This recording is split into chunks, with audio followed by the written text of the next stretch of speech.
The royal vault door weighed over 25,000 pounds, yet the robbers lifted it using hydraulic jacks. They slid through the narrow gap underneath, rolling straight into the vault. To their surprise, the entire vault was completely empty. Seeing this, they nearly burst out laughing, because no one would ever imagine that a group of people would go through so much trouble just to break into an empty vault. The woman excitedly called the boss waiting outside. She told him that the first step of the plan had been completed successfully. Now all they had to do was patiently wait for 34 European aristocrats to deliver their treasures here. On the night before the auction, the auctioneer packed 34 pieces of jewelry into boxes. After closing the vault door, he secured it with fingerprint recognition and facial recognition, locking it down completely. With security this tight, even with the key, opening the vault would take 6 hours. The robbers immediately got to work. They put on specially designed protective suits to make sure not a single trace was left behind, not even a strand of hair. Keela used pre-recorded surveillance footage to loop the video and replace the live feed. The others repeated their earlier method, passing through the hidden chamber and reaching the back of the vault. One by one, they rolled through the gap into the vault. Watching the monitors, Keela saw everything going smoothly. Thinking about 44 million euros soon landing in their pockets, the crew could barely contain their excitement. The leader, Berlin, carefully stepped forward to assess the situation.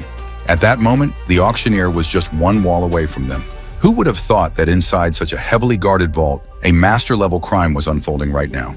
Each piece of jewelry had its own identification number, making it easy to keep count. With perfect coordination, the jewels were stolen one after another. But during the distribution, the old man and Berlin got into an argument. A jewelry box fell hard to the ground, jewels and all.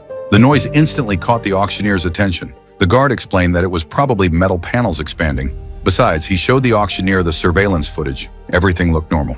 Still uneasy, the auctioneer pressed his ear to the wall, trying to hear something. On the other side of the wall, the two men froze in place. Their faces turned serious, terrified that the auctioneer might notice something. His instincts told him something wasn't right. He immediately ordered the guards to open the vault, but the guard explained that restarting the vault door would take 6 hours. Hearing this, the auctioneer had no choice but to ask them to check behind the vault instead. The alert hacker instantly realized their intention. She ordered the team to evacuate the vault immediately. The robbers rolled out at once, grabbed the remote control, and sealed the entrance shut.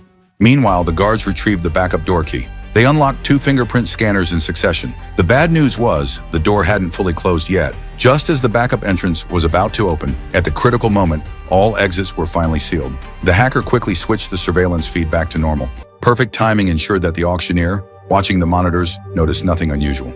The guard swept around with a flashlight, soon focusing on the back of the vault. Keela panicked, and the team felt they were about to fail. He checked every corner, but found nothing suspicious. The guard returned to the hall and closed the backup door. He reported to the auctioneer that everything was normal. The auctioneer replied that he saw the same thing on the monitors.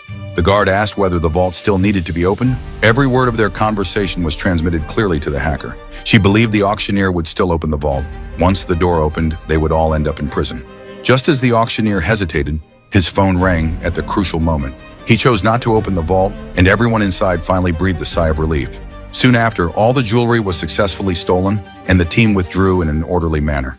Before leaving, they had to completely clean the scene. The robbers sealed the wall, then used welding tools to fuse the entrance shut. They painted over the welds to match the surrounding color. They vacuumed up all the welding residue, making sure nothing was left behind. They rebuilt the wall with fake old bricks. All tools, including the lifting equipment, were left inside the tunnel. They sealed the tunnel, took the jewelry, and disappeared. A flawless heist was now complete. Berlin imagined that centuries later, when future generations might discover those tools, how unbelievable it would seem. They would become legends. To avoid suspicion, they didn't flee overnight. Instead, they planned to leave gradually the next day. The old man placed the jewels into vacuum bags and compressed them into small packages. Looking at the hard-earned fortune, tears welled up in his eyes. He then hid the compressed jewels inside cans of herring and resealed them. By the time the police discovered something was wrong with the vault the next day, it was already far too late.